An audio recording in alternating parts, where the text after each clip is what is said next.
kita dalam jawatan kuasa. Supaya perjalanan masjid kita ni teratur, tenang. Benda halal haram ni terjaga. Duit ni ya halal haram. Duit banyak, sumbernya tak betul, bagi orang datang makan Maulidul Rasul ni, terasa juga kita kat tekak ni. Jadi begitu tuan-tuan.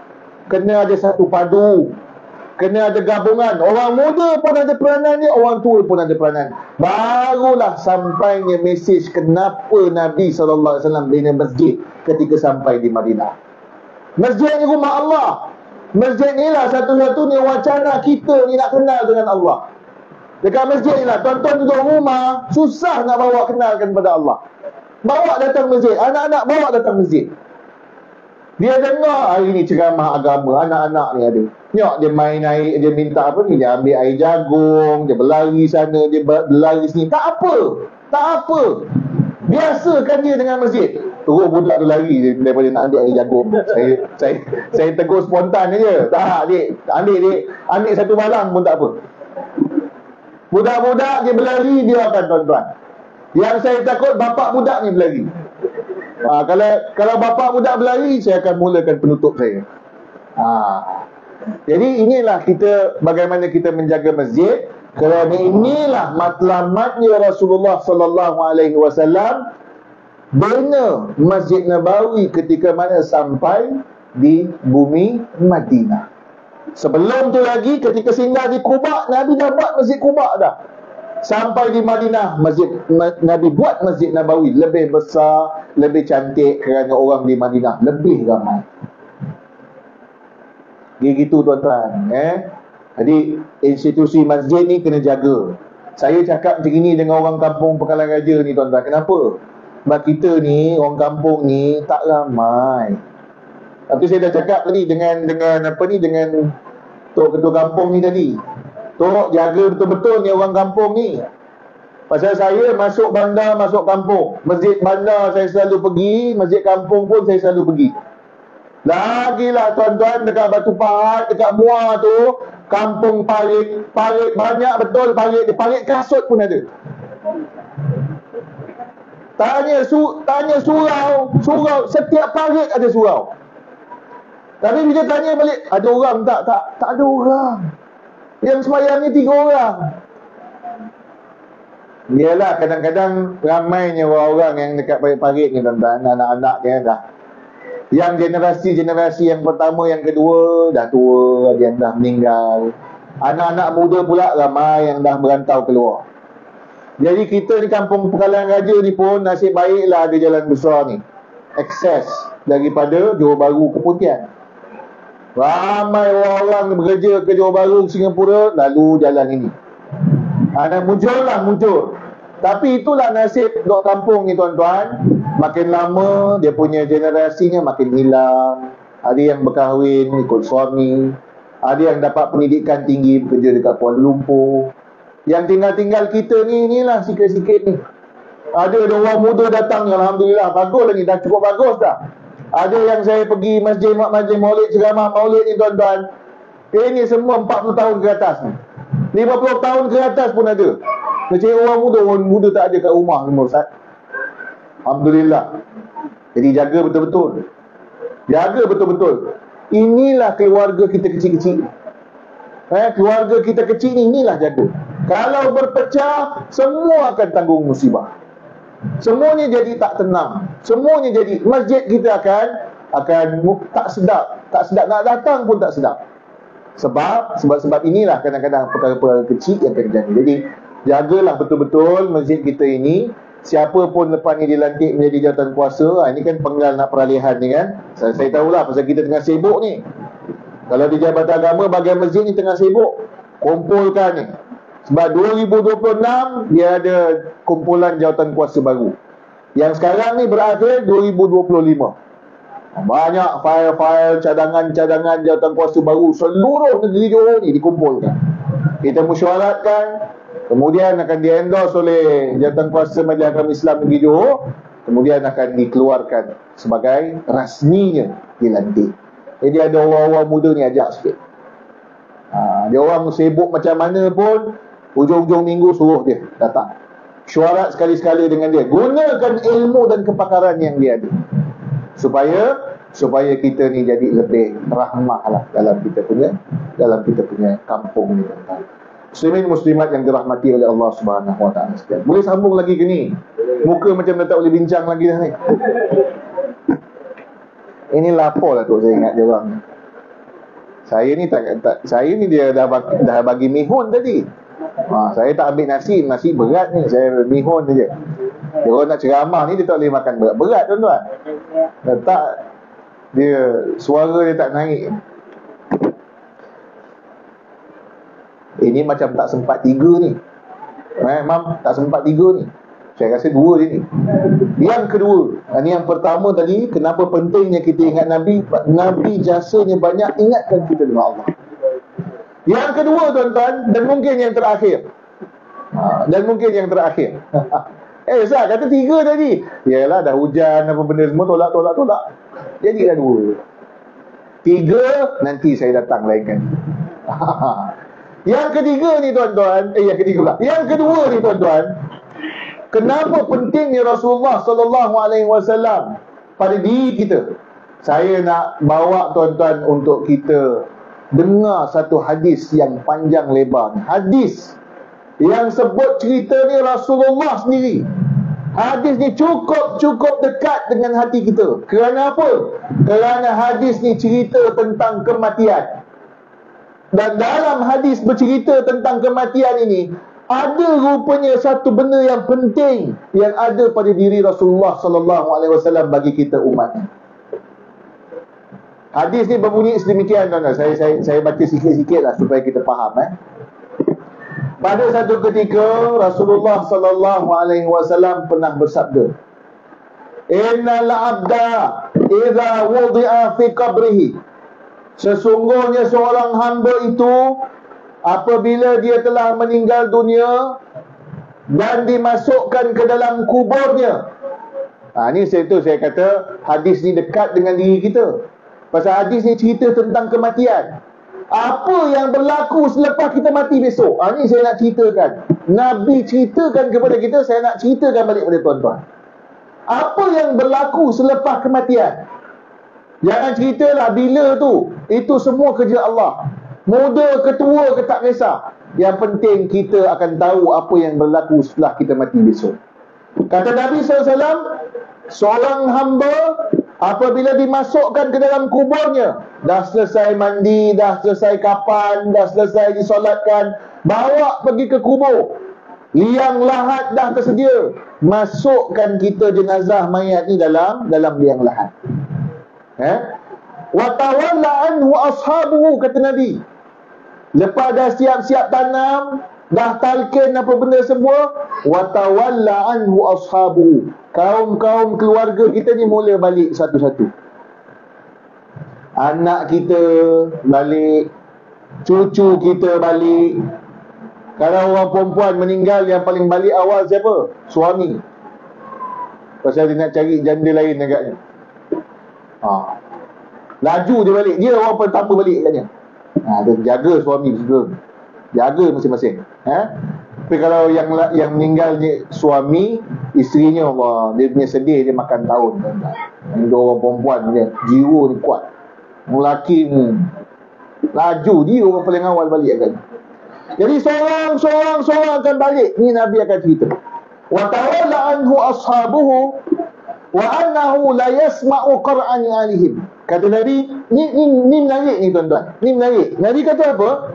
Ketika kita dalam kubur besok, kita jadi mayat ni, kita jadi dah ditanam dalam kubur ni, kita tahu satu persatu ahli keluarga orang yang datang ni balik satu demi satu. Wa innahu la yasma'u qur'an alihim. Yang nak balik ni, dia punya tapak kaki dia, kita dekat dalam ni boleh dengar. Subhanallah. Subhanallah. Ni bukan saya cerita, ni Nabi cerita. Kita dalam kubur tu besok tuan-tuan, 8 telapak kaki orang yang berada dekat atas tu, dia balik satu-satu, kita boleh dengar dekat dalam kubur. Kita boleh dengar.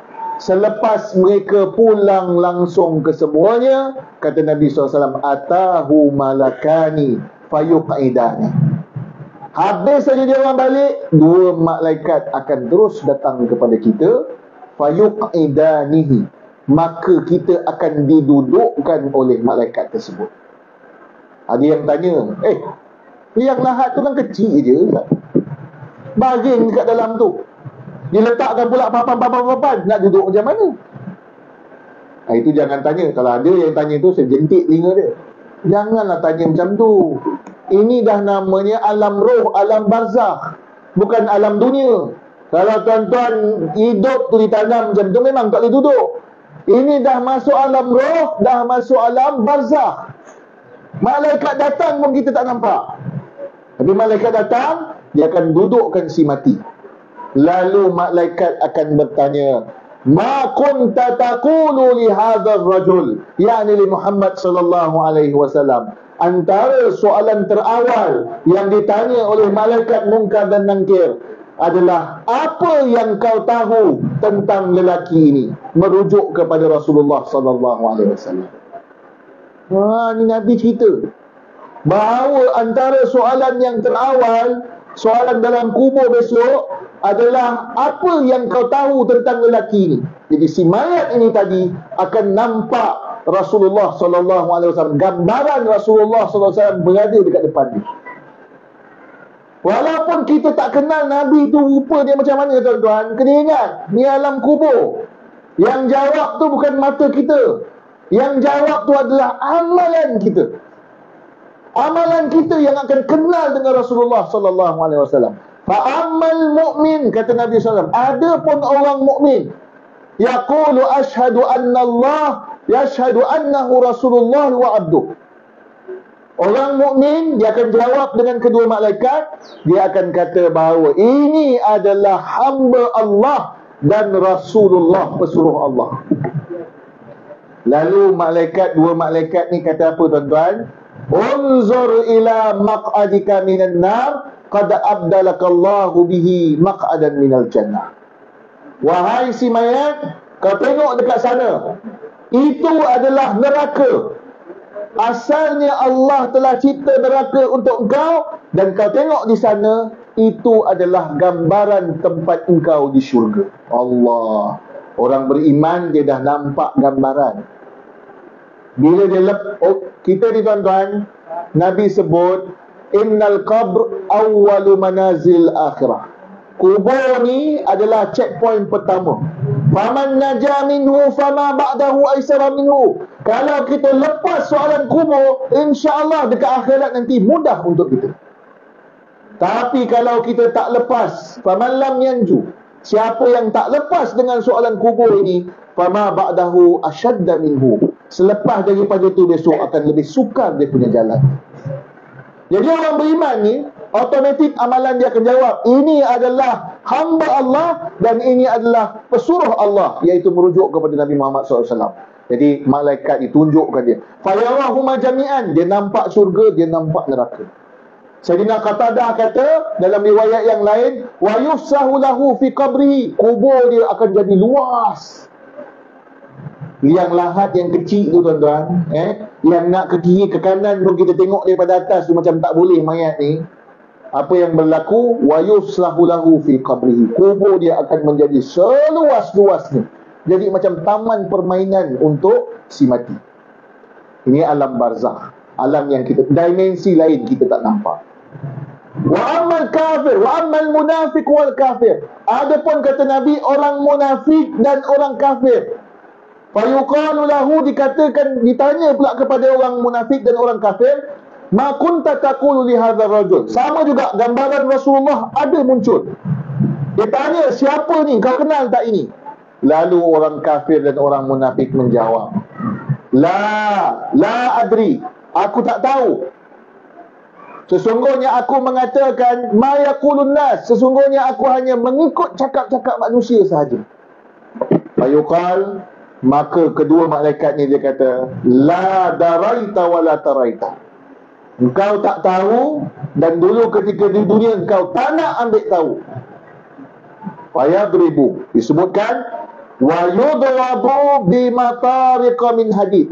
Lepas orang kafir dengan orang munafik ni tak dapat jawab soalan, Oh, ini yang berlaku tuan-tuan. Apa dia? Wa yudrabu bimatariki min hadid. Malaikat akan keluarkan satu tukul yang dibuat daripada besi. Ini Nabi sebut. Dibuat daripada besi tuan-tuan. Tukul besi. Kita agaknya cerita-cerita apa ni? Cerita-cerita aksi yang pakai tukul besi tu agaknya orang gagah tu lah, Hercules pakai tukul besi. Agaknya lah malaikat bawa begitu. Malaikat akan keluarkan tukul besi, wa yudrabu darbatan. Akan dipukul, dihayun dengan satu pukulan.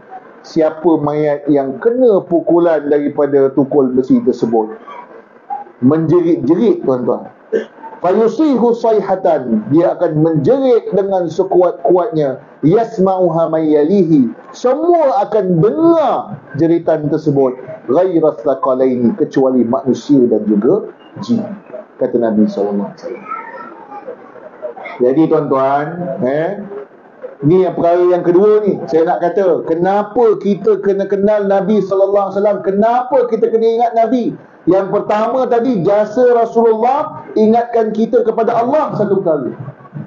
Yang kedua ni, kita kena kenal Nabi sebab rupa-rupanya dalam alam kubur nanti soalan pertama yang ditanyakan kepada kita, ma kunta taqulu li hadzal rajul, kau kenal tak siapa ni? Amalan kita akan menjawab soalan tersebut. Jadi tuan-tuan, kita tengok balik diri kita. Kita ni sebenarnya kenal ke tidak dengan Rasulullah SAW? Nabi sebut orang yang paling rapat denganku, yang paling dekat denganku adalah orang yang lebih banyak selawat di ketika dunia. Tuan-tuan, kita kira-kira tak berapa banyak selawat kita kepada Rasulullah SAW? Adakah dalam satu hari ni sampai kita tak pernah berselawat langsung? Kalau orang kata saya ini tak sempat selawat walaupun satu selawat pun, maknanya semayang pun tidak dia. Sebab dalam tahiyat akhir kita ada selawat. Jadi selawat kepada Nabi ni penting supaya roh kita dikenal dengan Rasulullah SAW. Kita akan dapat syafaat. Itu yang tadi qasidah tu dipanggil Habibil Mustafa Al-Musyaffa. Nabi ni digelarkan sebagai Al-Musyaffa dalam qasidah yang dibacakan tadi, iaitu Nabi yang akan memberi syafaat kepada kita. Syafaat Nabi ni cukup besar tuan-tuan, kerana dekat alam akhirat besok tidak ada yang boleh menyelamatkan kita. Kalau dosa kita lebih banyak daripada pahala kita, tak ada orang yang boleh janjikan kita ni lulus dengan cemerlang masuk syurga, kecuali syafaat Nabi SAW. Dari itu kita kena kenal Nabi, kena banyak berselawat kepada Nabi. Soalan yang pertama besok masuk dalam kubur, ditanya tentang Rasulullah. Kenal tak ni Muhammad ni? Kalau amalan kita, roh kita tak dapat menjawab ini Rasulullah SAW, bersedialah dengan tukul besi yang akan dilemparkan oleh malaikat mungkar dan nakir. Allahu Akbar. Jadi tuan-tuan dan puan yang dirahmati oleh Allah Subhanahu Wa Taala sekalian, sempat dua. Kalau saya cerita 3 kan pukul 12.30 baru habis setengah hari. Ini semua nanti menyumpah saya tuan-tuan. Ustaz, 3 jam dia berceramah. Agak-agak dah Ustaz. Ini dah dekat-dekat 1 jam ni, alhamdulillah lah. Boleh tuan-tuan 3 tu nanti saya sambung. Tahun bila agaknya datang lagi ke sini, boleh kita sambung. Ini 2 perkara ni. Ini 2 perkara walaupun sikit, kena ingat betul-betul. Jasa Rasulullah besar. Ingatkan, kenalkan kita dengan Allah, kena jaga sebaik-baiknya kita punya medan untuk mengenal Allah, iaitu masjid kita. Dan yang kedua, kena ingat kenal dengan Rasulullah, ajarkan anak-anak kita, keluarga kita dengan Rasulullah, selawat kepada Nabi jangan tinggal, kerana inilah amalan kita yang akan menjawab soalan mungkar dan nakir dalam alam kubur. Ulama kata 3 perkara yang ikut kita ke kubur. Apa dia? Harta kita, keluarga kita, dan amalan kita. Lalu kata para ulama, 2 akan balik, 1 yang akan tinggal. Apa dia? Keluarga kita akan balik. Dia tak akan duduk sama-sama dengan kita dekat kubur. Harta kita akan balik. Kereta yang hantar, semua yang menghantar kereta kita, motor kita, duit kita, semua dia akan hantar ikut sekali ke kubur. Tapi sampai kubur je, semua tu akan balik. Yang akan tinggal sama-sama dengan kita adalah amalan kita. Justru inilah majlis Maulidur Rasul SAW ini, kita harap dapat membukarkan rasa cinta dan semangat kita untuk kasih kepada Nabi SAW. Saya ucapkan banyak-banyak terima kasih kepada Masjid Kampung Pekangan Raja Batu 30 ini sudi menjemput. Pagi ni mungkin agak banyak sikit masa saya ambil untuk berkongsi ilmu dengan tuan-tuan puan-puan. Mudah-mudahan Maulidur Rasul SAW kali ini memberikan makna yang besar pada kita. Saya minta maaf atas salah silap, terkasar bahasa, mungkin salah tutur bicara dan sebagainya. Maaf, seribu kemaafan daripada ujung rambut sampai ujung kaki. Aku qauli hadza wa astaghfirullahal azim li wa lakum. Assalamualaikum warahmatullahi wabarakatuh. Saya serahkan kepada terima kasih.